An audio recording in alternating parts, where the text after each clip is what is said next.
Meaning of fettuccine.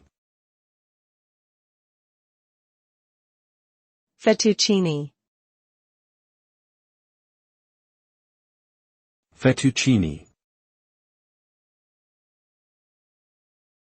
Fettuccini. Fettuccini. Fettuccine is a type of pasta that originated in Italy. It is a long, flat noodle that is wider than linguine but narrower than tagliatelle. Fettuccine noodles are typically made from durum wheat flour, water, and sometimes eggs. The name fettuccine comes from the Italian word fettuccia, which means little ribbons. This pasta pairs well with a variety of sauces, including Alfredo, Bolognese, and marinara. Fettuccine is a classic and versatile pasta that is enjoyed by many around the world.